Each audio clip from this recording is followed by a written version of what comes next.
तो hi guys, आपका स्वागत है वननेस लर्निंग क्लासेस में। तो आज हम जो है कि यहाँ पर जो है प्रश्न पत्र जो है कि इसका ऑब्जेक्टिव जो है कि इसके पहले वाले में हमने कराया था। तो अब यहाँ पर जो है खंड ब से जो है कि इसका विस्तृत उत्तरीय प्रश्न जितने भी हैं उसको कराएंगे। जिसमें पहला प्रश्न है, यदि बिंदु x5 तथा 2 और 3 के बीच की दूरी 17 मात्रक है तो x का मान ज्ञात कीजिए। ठीक है, यहाँ पर जो है कि खंड ब से जो हम जो सवाल कराएंगे, इससे पहले वाली वीडियो अपलोड हो चुकी है तो उसमें जो है कि सभी ऑब्जेक्टिव कराया गया है। यहाँ पर अब सॉल्यूशन किस तरह से पेपर का है तो उस पेपर का सॉल्यूशन जो इसमें कराया जाएगा। तो ये बहुत इंपॉर्टेंट प्रश्न पत्र है मेरे प्यारे विद्यार्थियों। तो इसको विशेष ध्यान देना कि इसको ज़्यादा से ज़्यादा आप प्रैक्टिस करना है और इसको ज़्यादा से ज़्यादा आप सॉल्व करिएगा। कि यदि प्रश्न पत्र यदि मान लीजिए कि आपके एग्जाम में आएगा तो इसमें आपको जो है करने में हेल्प हो जाएगा। तो यहाँ पर देखिए, पहला ए का मान है, ए बी का मान है। यहाँ पे हम लिखेंगे x,5, अब बी का मान यहाँ पे लिखेंगे 2,3। ठीक है ना, 2,-3। अब उनके बीच की दूरी कितना है, 17 मात्रक है। तो यहाँ पे 17 मात्रक रख दिया जाएगा। यहाँ पे 17 मात्रक है, इसको रख दीजिए। ठीक है, अब x का मान जो है कि आपको निकालना रहेगा यहाँ पे। तो x का मान जब निकालना रहेगा तो क्या करना पड़ेगा, वही जो एक सूत्र अपना जो है कि दो बिंदुओं के बीच की दूरी ज्ञात करनी है। ए बी बराबर क्या करना है, वो ज्ञात करना है। ये हो जाएगा करड़ी में आपका हो जाएगा यहाँ पर x1 - x2 का होल स्क्वायर, और यहाँ पे होगा y1 - y2 का होल स्क्वायर। इस तरह से यहाँ पर जो है कि आपका सूत्र है, इस सूत्र में क्या करना है, आपको वैल्यू को रखना है। तो याद रखिएगा, ये जो है कि आपका x1 हो जाएगा और ये y1 हो जाएगा, और दूसरा ये x2 हो जाएगा और y2 हो जाएगा। याद रखिएगा, इस तरह से जो पहला जो रहता है x1 y1 होता है, दूसरा रहता है तो x2 y2 रहता है। अब इनके मानों को हम ए बी में क्या करेंगे, ए बी का जो सूत्र है हमारा दो बिंदुओं के बीच की दूरी का, उसमें रखेंगे। यहाँ पे रखेंगे x1 का मान x है, x2 का मान यहाँ पर 2 है, 2 रख दिया जाएगा। अब इसका स्क्वायर कर देंगे प्लस, अब यहाँ पर y1 का मान जो है यहाँ पर 5 है और y2 का मान माइनस है, और ऊपर भी माइनस दिया है तो माइनस माइनस प्लस हो जाएगा। याद रखिएगा, या तो आप सिंपल क्या करेंगे, प्लस कर देंगे, या तो ब्रैकेट लगा कर लगाएंगे तो होगा। तो यहाँ पर डायरेक्ट प्लस कर दीजिए। अब यहाँ पर ए बी का जब मान ज्ञात करें तो ए बी बराबर हो जाएगा, यह हो जाएगा x माइनस ये 2 का होल स्क्वायर है तो इसको हम स्प्रेड करेंगे। ठीक है ना, इसको स्प्रेड करेंगे किससे, a - b के होल स्क्वायर से, और ये 5 3 8 का स्क्वायर हो जाएगा। ठीक है ना, उसको एक a - b के होल स्क्वायर से स्प्रेड करेंगे, क्योंकि यहाँ पर जो है कि a - b का जो कि फार्मूला लगेगा। और इनके बीच की दूरी कितना है, ये 17 है, तो बीच की दूरी 17 है। तो अब क्या करेंगे, यहाँ पर ए बी का मान जो है क्या करेंगे, 17 रख देंगे। ए बी का मान 17 रख देंगे।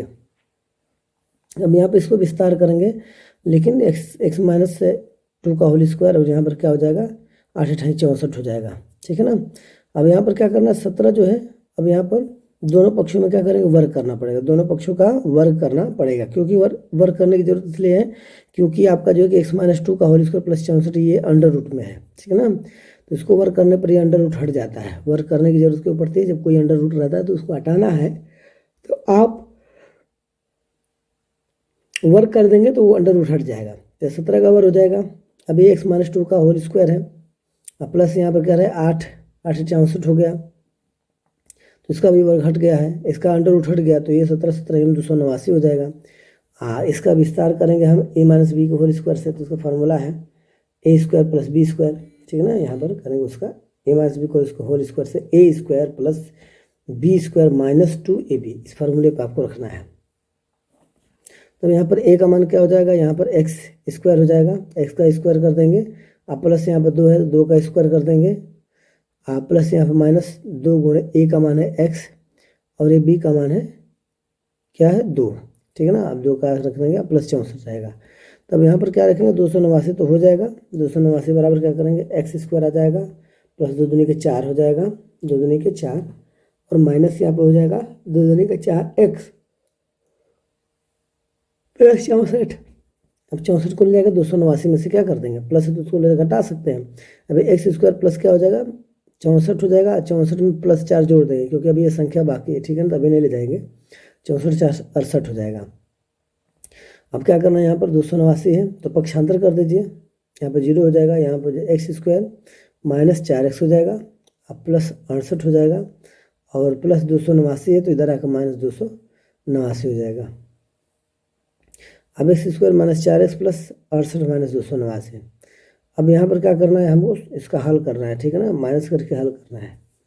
अब यहाँ पर क्या करेंगे, एक्स स्क्वायर माइनस 4x 289 में से 68 घटा दीजिए, 289 में से 68 घट जाएगा तो 9 में से हट जाएगा 1, और 8 में से 6 जाएगा 2, और यहाँ पहुँच जाएगा 221। माइनस का मान ज़्यादा है तो माइनस का चिन्ह रख देंगे, माइनस का मान ज़्यादा है तो माइनस का चिन्ह हम क्या करेंगे, रख देंगे और हल करेंगे। अब आइए 221 का जो है कि क्या करेंगे, गुणनखंड निकालेंगे। 221 का गुणनखंड निकालेंगे, और 221 का गुणनखंड निकालेंगे तो क्या होगा, 13 गुणा 17 होगा, 13 गुणा 17। 13 गुणा 17 होगा तो यहाँ पर क्या करेंगे, एक्स स्क्वायर, अब यहाँ पर लिखेंगे एक्स स्क्वायर माइनस अभी 4x माइनस 221। अब यहाँ पर जो है क्या करेंगे, 4x की जगह पर हम क्या रखेंगे, 13, ठीक है ना, 17x रखेंगे माइनस, इसके बाद ये माइनस 17x का प्लस 13x रखना पड़ेगा, क्योंकि वहाँ पर माइनस 4x की जरूरत है ना, माइनस 4x की जरूरत है, तो इसलिए धनात्मक ऋणात्मक की संख्या ज़्यादा करनी पड़ेगी, तो ये माइनस 221 रख देंगे। 17 माइनस में इसलिए रखा जाए घटाने पर जो कि वैल्यू आ जाए। अब यहाँ पर जोड़ा ही निकालेंगे हम, x square minus 17x plus 13x minus Y, यहाँ पे x कॉमन लेंगे, यहाँ पे x कॉमन हो तो क्या हो जाएगा, यहाँ पे x माइनस कितना हो जाएगा, 17 हो जाएगा, x माइनस कितना हो जाएगा, 17। और यहाँ पर प्लस कितना हो जाएगा, यहाँ पे कॉमन लेंगे हम 13, यहाँ पे x हो जाएगा, और 13 17 ही हम 13 का पहाड़ा में 17 बार पढ़ोगे ना, तो ये अब 13 17 हम 221 हो जाएगा, या तो भाग दे दीजिए 13 का, तो x माइनस 17 हो गया, x माइनस 17 होगा, दोनों पक्ष में से क्या करेंगे, x माइनस 17 कॉमन ले लेंगे, ठीक ना। यहाँ पे x माइनस 17 हो जाएगा, तो x माइनस 17 कॉमन ले लेते हैं, तो ये ब्रैकेट में आ जाता है, और फिर दूसरे ब्रैकेट में क्या बचता है, x प्लस 13 बचता है। तब इस तरह से आपका जो है कि समीकरण का हल होता है। तो यहाँ पर x माइनस 17 का मान निकालेंगे और 0 से तुलना करेंगे, ठीक ना, x माइनस 17 का मान निकालेंगे और 0 से तुलना करते हैं, x माइनस 17 बराबर 0 हो जाएगा।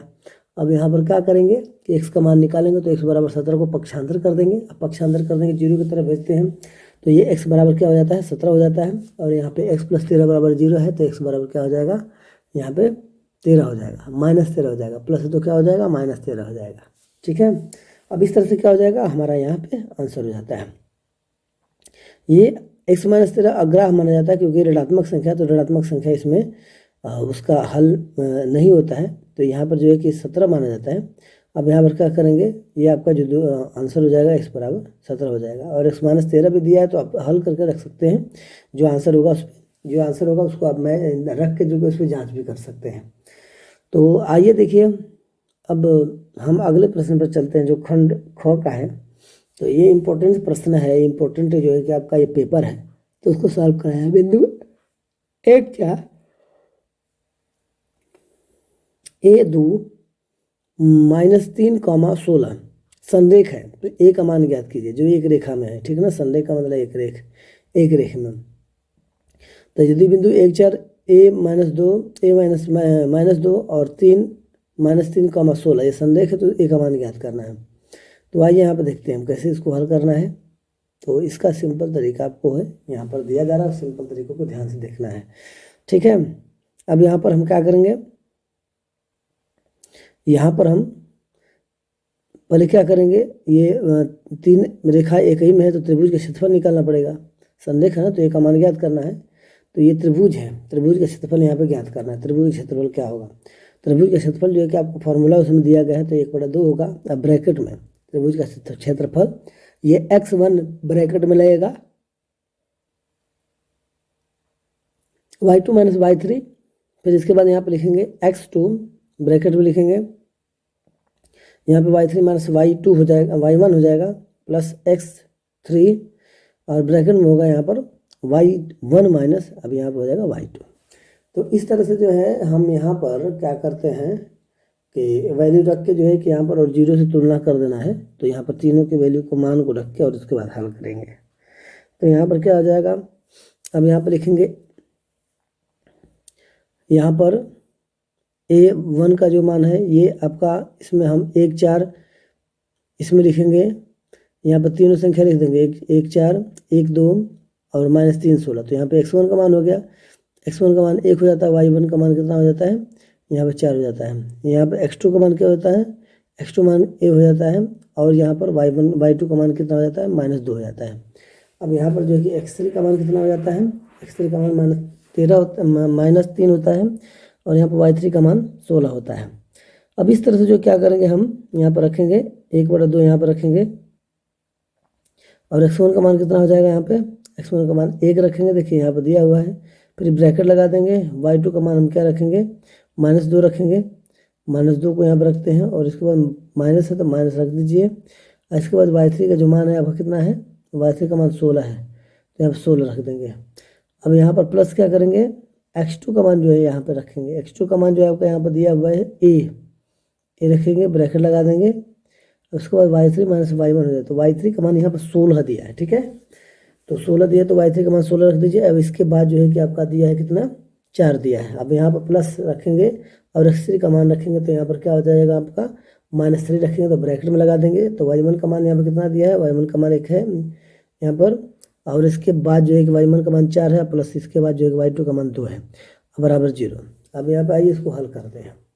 अब यहाँ पर हल करते हुए धीरे धीरे एक स्टेप चलते जाते हैं, पर क्या करेंगे 1/2 लिख लेंगे। इसके बाद जो है कि छोटा कोष्टक तोड़ेंगे, छोटा कोष्टक ओपन करते हैं, तो ये -2 और -16 18 हो जाता है, माइनस प्लस ये हो जाएगा। यहाँ पर 16 में से 4 जाएगा, कितना हो जाएगा, 12 हो जाएगा।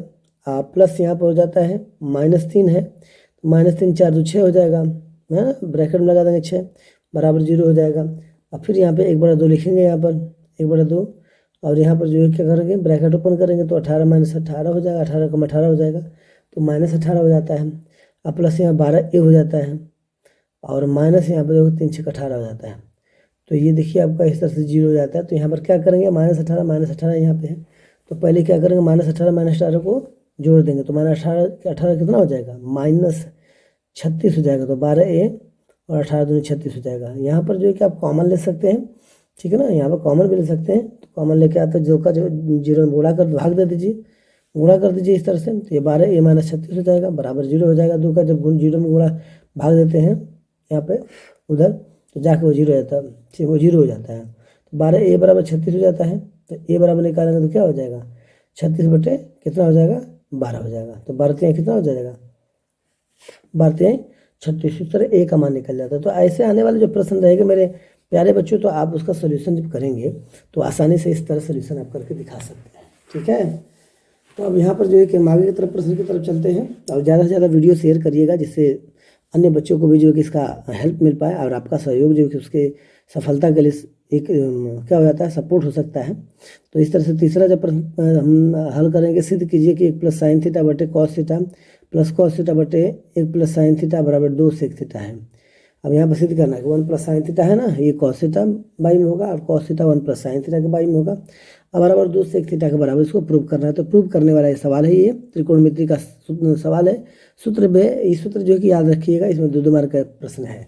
तो 2 मार्क के प्रश्न के लिए उतना ही लिमिटेड जो है कि हमें जितना ज़रूरत है उतना ही प्रॉपर सोल्यूशन से करके उसको देना है, ठीक है ना। तो आइए अब इसको देखते हैं, इसको सिद्ध करके दिखाते हैं का। तो यहाँ पर लिख लेंगे, ठीक है ना। ये इलेक्ट्रिक एक जो है कि लेफ्ट साइड है और एक राइट साइड है, तो लेफ्ट साइड को पहले यहाँ पर लिखना पड़ेगा, लिखेंगे लेफ्ट साइड में, या तो आप LHS लिख दीजिएगा, LHS लिखेंगे तो लेफ्ट हैंड साइड हो जाएगा।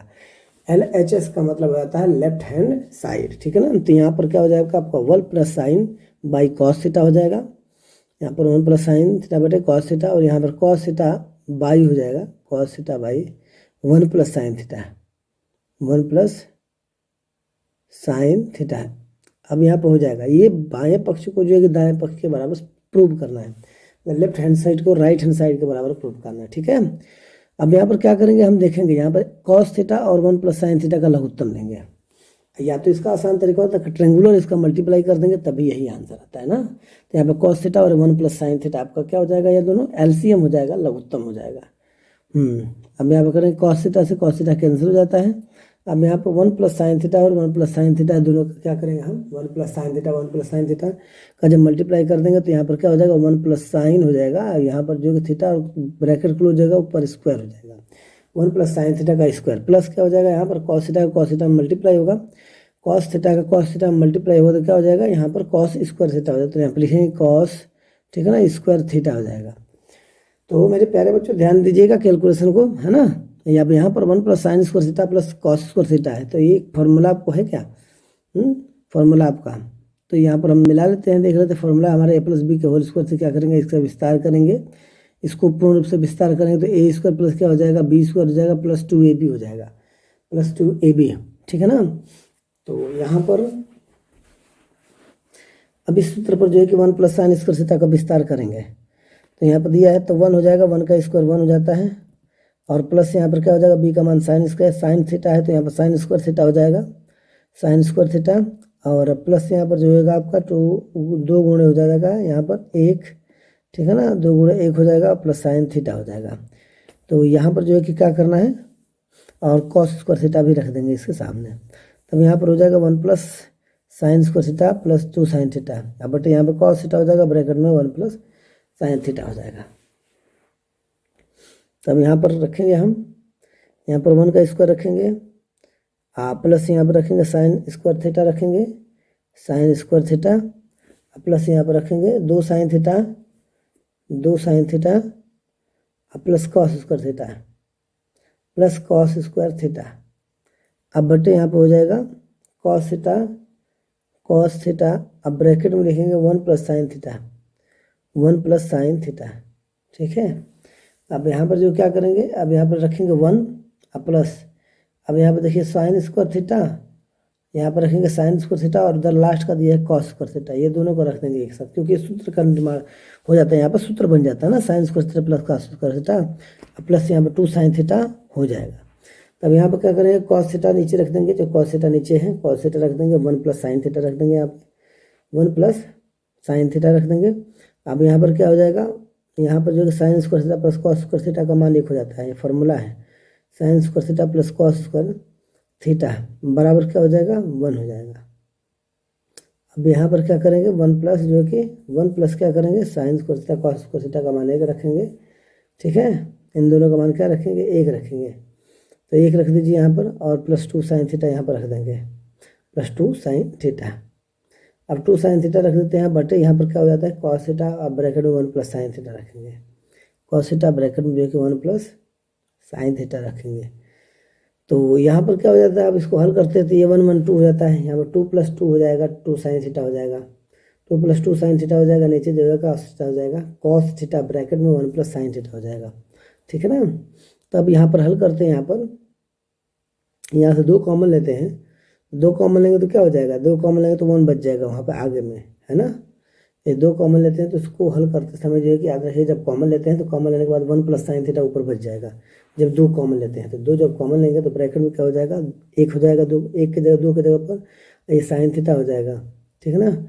अब बटे क्या हो जाएगा, बटे हो जाएगा कॉस थीटा, अब ब्रैकेट में हो जाएगा 1 plus sine theta, 1 plus sine theta, तो 1 plus sine theta 1 plus sine theta से क्या करेंगे, 1 plus sine theta 1 plus sine theta से कट जाएगा, 2 बटे कॉस थीटा हो जाएगा, ये हो जाएगा 2 बटे कॉस थीटा, और 2 बटे कॉस थीटा हो जाए तो क्या लिखेंगे इसको, 1 बाई कॉस थीटा को सेक थीटा लिखते हैं, तो ये 2 सेक थीटा हो जाएगा, ये आपका सिद्ध हो गया, ठीक है ना। ये इसका आंसर कितना हो जाएगा, 2 सेक थीटा हो जाएगा। तो मेरे प्यारे बच्चों, इस तरह से आपको सोल्यूशन करना है, और ज़्यादा से ज़्यादा वीडियो शेयर भी कर दीजिएगा, जिससे अन्य बच्चों को भी हेल्प मिल पाए।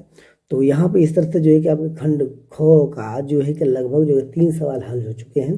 अब यहाँ पर घ हम सवाल लगाएंगे, जिसमें माध्यक ज्ञात करना है, प्रश्न दिया हुआ है, प्रश्नों को अच्छी तरह से पढ़ना है, और फिर माध्यक ज्ञात करने का जो तरीका है, वो माध्यक ज्ञात करने के तरीके से हम क्या करेंगे, इसको सॉल्व करेंगे, ठीक है ना। तो आइए हम इसको देखते हैं। घ इसमें जो हमारा है कि निम्न बारंबारता बंटन से माध्यक ज्ञात कीजिए, निम्न बारंबारता बंटन से माध्यक ज्ञात करना है, ठीक है ना।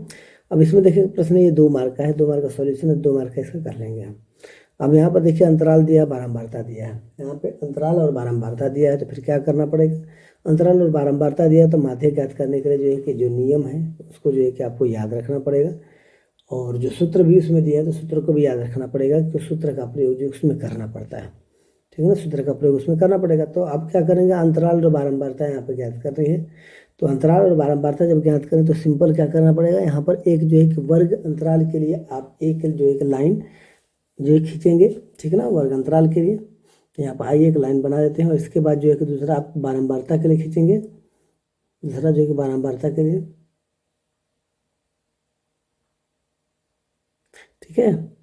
तो इसके बाद जो है मेरे प्यारे बच्चों, यहाँ पर जो है कि आप मध्यमान जो है कि आपका यहाँ पर जो है कि निकालना रहेगा, तो मध्यमान जो है कि आपका लगभग XI हो जाता है, बारंबारता जो है कि FI हो जाता है, और यहाँ पर वर्ग अंतराल जो है कि उनके बीच का जो है कि हमको देना होता है, ठीक है ना। तो वो डायरेक्ट जो है कि हम क्या करेंगे, यहाँ पर नंबर में रखेंगे, और यहाँ पर जो है कि आपका हो जाएगा FI और XI होगा, तो यहाँ पर 4 ब्रैकेट बनाना पड़ेगा। 4 ब्रैकेट बनाकर जो कुछ सवालों को उसमें रखना है, उसके जो वर्ग अंतराल को रखना है, वर्ग अंतराल रख के बारंबारता रखना है, बारंबारता निकाल के फिर मध्यमान निकालना है, फिर इसके बाद दोनों को मल्टीप्लाई करना है। तो आइए यहाँ पर एक लाइन आप खींच देते हैं, और यहाँ पर जो है कि बारंबारता के लिए एक लाइन ड्रॉ कर देते हैं, यहाँ पर मध्यमान के लिए एक लाइन ड्रॉ कर देते हैं। इस तरह से आपका जो है कि यहाँ पर 3 लाइन ड्रॉ करने के बाद यहाँ पर जो है कि आप क्या करेंगे, अब इनके वर्ग अंतराल को भी लिखेंगे, और वर्ग अंतराल लिखने के बाद यहाँ पे बारंबारता, मध्यमान की सबको लिखना पड़ता है, ठीक है ना। तो यहाँ पर सब लिखा हुआ, तो यहाँ पर लिखेंगे पहला में 0 और 10 है, तो यहाँ पर जो है कि आपका 0 और 10 लिखेंगे, यहाँ पर 0 और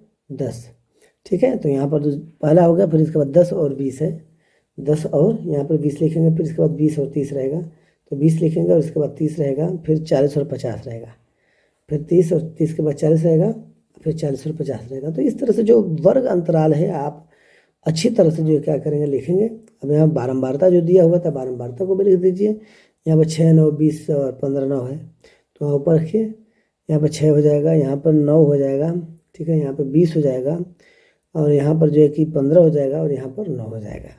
अब इस तरह से जो है क्या करते हैं, हम मध्यमान इसका ज्ञात करते हैं। मध्यमान ज्ञात करने का सिंपल तरीका होता है, जो वर्ग अंतराल है ना, दोनों को जोड़ दीजिए, 0 में 10 जोड़ दीजिए, उसमें 2 का भाग दे दीजिए, तो 0 में 10 जोड़ेंगे 10 हो जाएगा, और 2 से भाग देंगे तो 2 5 क्या हो जाता है, 10 हो जाता है। 0 में 10 जोड़ेंगे तो क्या हो जाएगा, 10 हो जाएगा, 2 से भाग देंगे, 2 5 10, 5 बार हो जाएगा। तो अब क्या करना है ना, जितने का अंतर है बीच में, 0 और 10 के बीच अंतर 10 का, अंतर जोड़ते जाइए 5 में, 5 में 10 जोड़ेंगे 15, ठीक है, 15 में 10 जोड़ेंगे 25, 25 में 10 जोड़ेंगे 35, 35 में 10 जोड़ेंगे तो 45। ये बड़ा आसान तरीका है। एक बार यदि मध्यमान जो है निकाल लेते हैं ना, 0 और 10 को जोड़ दीजिए, चाहे 10 और 20 को जोड़ कर 2 से भाग दे देंगे, तो बीच का अंतर मालूम हो जाता है। तो एक बार रख देना, रख के फिर उसमें मध्यमान जोड़ते जाइए, जितने का अंतर जोड़ते जाइए, आपका आंसर हो जाएगा। तो अब 6 और 5 का गुणा करेंगे 30 हो जाएगा, 15 और 9 का गुणा करेंगे तो 9 5 45, 9 का 9 4 13, 135 हो जाएगा। आप 25 दूनी 50 हो जाएगा, यहाँ पर 500 हो जाएगा, ये मल्टीप्लाई करने पर। इसके बाद 15 और 35 से गुणा करेंगे, 15 और 35 है, यहाँ पर गुणा करेंगे, 15 और 35 से गुणा करेंगे तो कितना हो जाएगा, ये हो जाएगा 525 हो जाएगा। 45 और 9 का गुणा करेंगे तो कितना हो जाएगा, ये 405 हो जाएगा। तो इस तरह से FI और XI का हमने गुणा कर दिया है, गुणा करके यहाँ पे रख दिया है। बारंबारता को यहाँ पे धन करेंगे, प्लस करके रखेंगे सिग्मा FI का जो मान है, तो यहाँ पे सबको जोड़ देंगे, सिग्मा FI का मान जो है तो यहाँ पे सबको जोड़ देंगे, क्योंकि ये हमारा बारंबारता की जरूरत पड़ती है जब हम इसको डिवाइड करने का होता है, डिवाइड करके हम निकाल सकते हैं। तो 59 हो गया FI का। अब यहाँ पे FI और XI को दोनों को जोड़ देते हैं, तो सिग्मा FI और XI के जब निकालेंगे, दोनों का मल्टीप्लाई का योग करना पड़ेगा। तो यहाँ पर आप जोड़ देंगे, 5 5 10, 5 15 हो जाएगा, 15 को 5 हो जाएगा। इसके बाद 5 3 ऊपर जो है 3 है, 3 3 6 है, 6 2 8 8 1 और 9 हो जाएगा, यहाँ पे 9 हो जाएगा। फिर हंस लेके 5 4 5 4 9 9 5 9 5 14 1 15 15 1 कितना हो जाएगा, 15 हो जाता है। तब यहाँ से आपका हो जाएगा 15,595। 1595 जब आपका कहा जाता है, तो माध्यिका जब ज्ञात करनी हो तो उसका फॉर्मूला जो रखता है, तो माध्यक, ठीक है ना, माध्य बराबर फॉर्मूला हो जाएगा यहाँ पे सिग्मा FI, ठीक है ना, XI अब बटे क्या हो जाएगा, सिग्मा FI। इस तरह से जो है कि हम क्या करेंगे, सवाल को हल करेंगे। तो यहाँ पर जो है कि जितना भी नंबर दिया 1595 रख दीजिए, 1595 रख दीजिए, और फिर इसके बाद जो यहाँ पे FI का मान जो है कि 59 रख दीजिए, और 59 रख के भाग दे दीजिए। भाग देते हैं तो फिर कटा के देख लीजिएगा, ये 27 पॉइंट क्या हो जाएगा, 3 आ जाएगा ना, 27.3 आ जाएगा। इसको भाग दे के अभी देख लीजिएगा। तो इस तरह से मेरे प्यारे बच्चों, आपका जो है कि इस प्रश्न का भी सॉल्यूशन हो चुका है। तो आप जो है कि आने वाले जितने भी पेपर रहेंगे, इसका सॉल्यूशन आसानी से कर सकते हैं, ठीक है ना। इनसे इम्पोर्टेंट प्रश्न है जो इसमें कराया जा रहा है, और ये पेपर जो इम्पोर्टेंट है, तो इसका तैयारी पूरा कर लीजिएगा। संख्याओं में अब आइए अंकों का देखते हैं। संख्याओं में 92 और 510 का एलसीएम ज्ञात करना है। 92 और 510 का एलसीएम ज्ञात करना, ये भी 2 मार्क का पेपर है, ठीक है। ये 2 मार्क का पेपर है, तो 92 और 510 का एलसीएम ज्ञात करना। तो ये ध्यान रखिएगा, यहाँ पर जो है कि 92 और 510 का 2 प्रकार एलसीएम ज्ञात होता है, ठीक है ना, एक भाग विधि से और गुणनखंड विधि से। तो भाग विधि में भी और गुणनखंड विधि से, तो जो आसान विधि रहेगा आप उसको उस विधि से कर सकते हैं। तो यहाँ पर 92 हम लिख देंगे, और यहाँ पर क्या करेंगे, हम यहाँ 510 रख देंगे और दोनों का क्या करेंगे, गुणनखंड करेंगे। दोनों का गुणनखंड करेंगे तो क्या करेंगे, यहाँ पर जिस संख्या से भाग जाती है उसको हम लिखते हैं यहाँ पर। ठीक है, तो यहाँ पर क्या हो जाएगा, 2 से भाग देंगे तो 92 में तो 46 बार में कटा है, 2 से फिर भाग देंगे 46 को, 2 दूनी के 4 होते हैं 6, 23 बार में कटेगा। 23 जो है कि 23 से 1 बार में कटता है। ठीक है, तो अब इस तरह से 510 का हम देखते हैं। 510 का देखेंगे, 2 दूनी के 4 हो जाएगा, 2 5 10 हो जाएगा, 2 5 10 हो जाएगा, 255 हो जाएगा। अब 255 5 25 25, 5 3 से भी कटेगा, 3 बटे 24 हो जाएगा, 3 5 15 हो जाएगा। अब इसके बाद 3 से कटेगा तो 3 दूनी 6, 3 5 15, ठीक है ना। 5 से भी कट जाएगा तो यहाँ पर हो जाएगा 5 एकम 5 से 35, 7 17 से कटेगा, 17 से कटेगा तो 1 हो जाएगा। अब क्या करेंगे, इसमें एलसीएम निकालना होता है तो ध्यान दीजिए कि तरीका होता है। यहाँ पर 92 का जो है पूरा गुणनखंड लिख देंगे, तो 92 गुणनखंड 2 गुणे क्या हो जाएगा, 2 पर स्क्वायर हो जाएगा, इसके बाद 23 हो जाता है। ये 1 बार पावर में हो जाता है। यहाँ पर जब हम निकालते हैं 510 का, तो 510 का यहाँ पर लगभग 2 पर पावर 1 हो जाएगा और यहाँ पर 3 पावर 1 हो जाएगा, 5 पावर 1 हो जाएगा और यहाँ पर 17 हो जाएगा अलग। ठीक है, तब यहाँ पर जो है कि इनका लॉसक ज्ञात करने का आसान तरीका होता है। कैसे ज्ञात करेंगे, तो पहले जितना भी मिल रहा है पहले मौसक ज्ञात कर लेते हैं, जो बच जाता है ना हम उसमें गुणा कर देंगे तो वो लॉसक हो जाता है। आसान तरीका है। तो यहाँ पर क्या किया गया है, यहाँ पर देखिए लिख दिया गया है। यहाँ पर 2 2 मिला, 2 2 लिख दिया, 3 3 मिला तो 3 नहीं मिला है तो कोई बात नहीं, 3 5 लिख देंगे, फिर 17 लिख देंगे, 23 लिख देंगे। जो 2 बार है उसको 1 बार लिखना है, ठीक है ना, जो 2 बार है उसको 1 बार लिखना है। तब यहाँ पर देखिए 2 पर पावर कितने हैं, 2 बार है, 2 पर पावर 1 है, 5 पर पावर 1 है, 3 पावर 1 है, 17 पावर 1 है, ठीक है ना। 17 पावर क्या है, 1 है, और उसके बाद 23 पावर 1 है। तो 23 जो है क्या, और इसमें 17 सब एक एक बार है, सब एक एक बार है, कोई डबल बार नहीं मिला। डबल बार मिलता है तो उन दोनों का बदले एक ही बार लिखते हैं। तो 4 गुणे 2 दूनी के 4 हो जाएगा, 3 गुणे 5 और गुणे 17 गुणे 23 हो जाएगा। तो इसे गुणा कर दीजिए।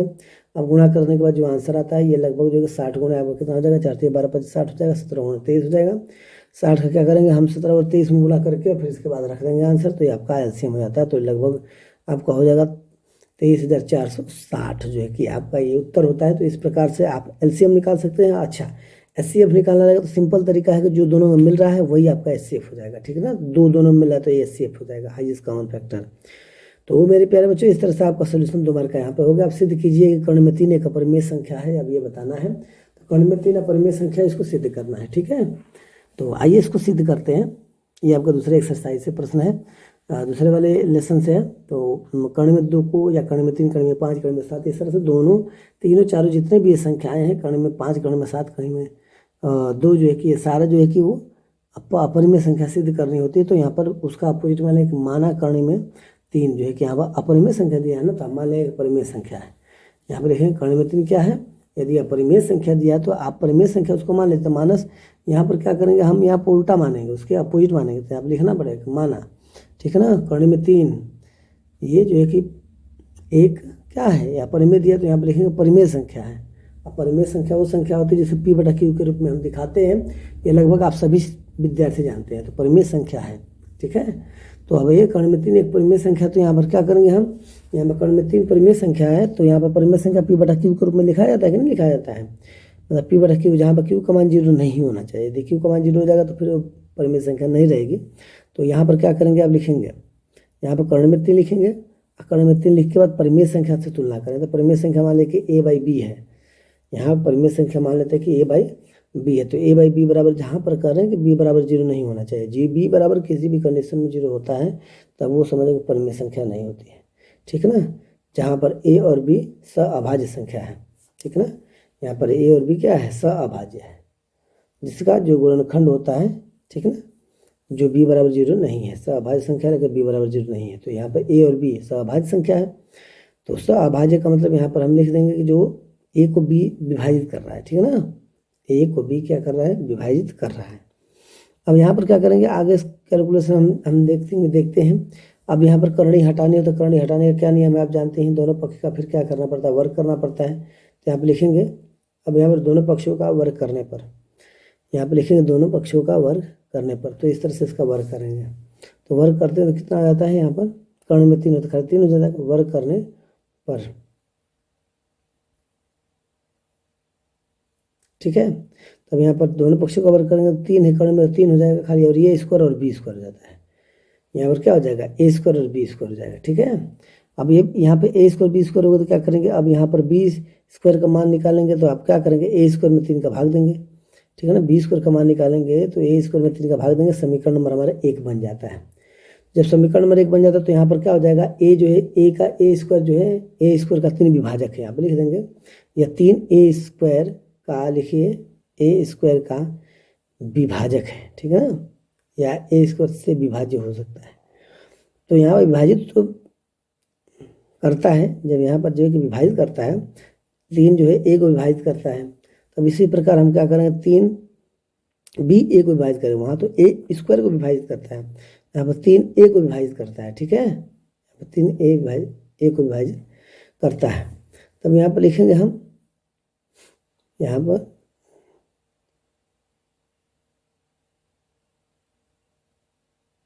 यहाँ पर अब क्या करेंगे, अब यहाँ पर जाकर ध्यान देना है हमको, ए स्क्वायर बराबर देखिए, मान लीजिए कि ए बराबर 3c ले लें, एक एग्जाम्पल के लिए हम करें कि ए बराबर 3c ले लें, और 3c लग के जहाँ पर हम इसको देखेंगे, ठीक है ना, जहाँ पर हम c बराबर क्या करेंगे, हम बोल रहे हैं कि c को जो है, c कोई जो है कि हमारा क्या है, पूर्णांक है, मान लीजिए कि c कोई पूर्णांक है, यहाँ पर c कोई पूर्णांक है, तो इस प्रकार क्या करेंगे, यहाँ पर a बराबर 3c को रखेंगे, a बराबर क्या रखेंगे, 3c को रख के फिर यहाँ पर देखना हमें, तो यहाँ पर a का लिखेंगे मान, a का मान, ठीक है ना, समीकरण 1 में रखने पर, समीकरण 1 में रखिए, a का मान समीकरण 1 में रखिए, तब a का मान समीकरण 1 में रखेंगे तो क्या हो जाएगा, a बराबर 3c रखेंगे ना, तो a बराबर 3c और 3 9c स्क्वायर हो जाएगा, यही ना होगा। तब यहाँ पर क्या करेंगे, ये रखते हैं, तो यहाँ पर देखते हैं बी स्क्वायर बराबर क्या है, बी स्क्वायर बराबर लिखेंगे a का मान 3c है, तो 3c का स्क्वायर कर दीजिए, 3c का स्क्वायर कर दीजिए, अब बटे 3 हो जाएगा।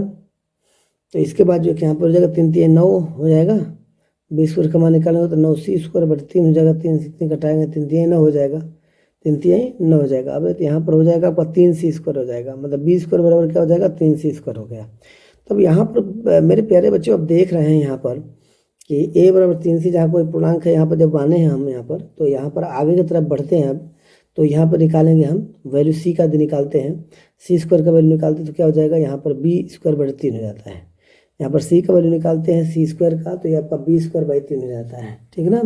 अब यहाँ पर देखेंगे कि a और b जब एक दूसरे के पूर्णांक है तो उसका केवल एक हल होना चाहिए, a और b का जो है कि पूर्णांक जब दोनों हैं तो उसका एक अब हल होना चाहिए, केवल वो एक से सहभाज्य होनी चाहिए एक, ठीक है ना। तब यहाँ पर देख रहे हैं 3 जो है बी स्क्वायर को क्या करता है, विभाजित करता है, यहाँ पर 3 भी बी स्क्वायर को विभाजित करता है, मीन्स कहने का मतलब वहाँ पर बोला है कि उसका एक गुणनखंड होगा, ए और बी का, ए बटे बी का जो पूर्ण वर्ग मान है तो उसका केवल एक गुणनखंड होगा, और यहाँ पर हम देख रहे हैं तो इसके 3 गुणनखंड हो रहे हैं, है ना, 3 मतलब 2 गुणनखंड हो रहे हैं, 3 बी को विभाजित करता है, 3 बी को भी विभाजित करता है, ठीक है ना। तो यहाँ पर हम देख रहे हैं कि बी को भी 3 विभाजित करता है और ए को भी 3 विभाजित करता है, मतलब इसका जो है कि एक के अलावा अन्य भी गुणनखंड है, एक के अलावा अन्य भी गुणनखंड है, मतलब एक के अलावा एक गुणनखंड के अलावा दूसरा भी गुणनखंड है और तीसरा भी है। तो इस तरह से कहने का मतलब ये है कि बी को और ए को देख रहे हैं विभाजित करने वाली जो संख्या जिसका गुणनखंड 1 होना चाहिए, तो यहाँ पर गुणनखंड है 2 है, तो इसलिए जो है कि हम ये कहेंगे कि यहाँ पर जो है कि क्या हो जाएगा, कर्ण में 3 हमारी क्या हो जाएगा, अभाज्य संख्या होगी, जबकि नियम में होना चाहिए कि ए और बी का जो है केवल एक जो है कि अभाज्य संख्या हो जाए, केवल एक ही गुणनखंड होना चाहिए, ए और बी का केवल एक ही गुणनखंड होना चाहिए, ठीक ना। तो जब केवल एक ही गुणनखंड होना चाहिए तो इसलिए क्या हो जाएगा, कर्ण में 3 हमारा क्या हो जाता है, ये अपरिमेय संख्या हो जाती है। यहाँ पर लिखेंगे 3 ए और बी, ठीक है ना, ए और बी दोनों को क्या करता है, विभाजित करता है कि नहीं करता है, दोनों को क्या है ये 3, ठीक है ना, उभयनिष्ठ करा कि 3 ए और बी दोनों का उभयनिष्ठ गुणनखंड है, जबकि वहाँ पर ए और बी का जब गुणनखंड खाली एक होगा, इस तरह से है, ठीक ना। तो जब 3 करके ए और बी दोनों का उभयनिष्ठ गुणनखंड है तो इसलिए ये क्या हो जाएगा हमारा, परंतु, ठीक है ना, यहाँ पर हम नियम लिखेंगे परंतु कि यह जो है कि विरोधाभास प्रकट करता है, यह शब्द क्या करता है, विरोधाभास प्रकट करता है, विरोधाभास प्रकट करता है, इसलिए हमारा कर्ण में 3 क्या हो जाएगा, अपरिमेय संख्या हो जाएगी, ठीक है ना, कर्ण में 3 अपरिमेय संख्या हो जाएगी। तो इस तरह से अपरिमेय संख्या हो जाएगी। तो मेरे प्यारे बच्चों आप जो है कि बहुत सारे प्रश्नों का हल जो है कि आप कर सकते हैं, अपरिमेय संख्या इसमें सिद्ध करना हो तो अपरिमेय संख्या भी सिद्ध कर सकते हैं, या तो परिमेय दिया रहेगा तो परिमेय भी सिद्ध करने का मतलब, इस तरह से कहने का मतलब यह है कि बहुत सारे जो प्रश्न दिए रहे हैं तो इसका सोल्यूशन आप आसान से कर सकते हैं। तो इस तरह से लगभग जो है कि कुछ प्रश्नों का जो है कि हल कराया गया है, क्योंकि वीडियो बहुत बड़ी हो जाती है, वीडियो बहुत बड़ी हो जाती है, तो इसके लिए क्या किया जाता है कि छोटा छोटा जो है कि वीडियो बनाकर जो है कि आपको ज़्यादा से ज़्यादा सोल्यूशन करके दिया जाता है। तो ज़्यादा से ज़्यादा जो है क्या करेंगे आप, ठीक है ना, यहाँ पर दोनों वैनिष्ठ गुणनखंड है परंतु ये विरोधाभास प्रकट कर रहा है, क्योंकि यहाँ पर कर्ण में 2 एक अपरिमेय संख्या होगी, या कर्ण में 3 एक अपरिमेय संख्या होगी। ठीक है ना, इस तरह से आप इसको हल कर सकते हैं। कर्ण में 3 दिया है तो कर्ण में 3 एक अपरिमेय संख्या होगी। ठीक है, तो गाइस यहाँ पर देखिए 22वां जो प्रश्न यहाँ पर दिया 22वां, निम्नलिखित पांचों खंडों को हल करना है। ये 4 मार्क का पेपर है। 4 मार्क का पेपर जो है कि ये अगले वीडियो में इस तरह से हम सॉल्यूशन कराएंगे, क्योंकि इस वीडियो में जो है कि लगभग जो कर रहे हैं कि इस वीडियो में लगभग लंबा हो जाएगा, लेकिन कोशिश कर रहे हैं कि आपको जो है कि ये वीडियो का पूरा सॉल्यूशन आपको दे दिया जाए। ठीक है ना, इस वीडियो का सॉल्यूशन जो है कि ये मैथ का जो वीडियो का सॉल्यूशन है, ये गणित का जो है कि सॉल्यूशन आपको इसी में दे दिया जाए, थोड़ा बड़ा होगा। ठीक है ना, तो ज़्यादा से ज़्यादा शेयर करना है, भूलना नहीं है, ज़्यादा से ज़्यादा शेयर करिए।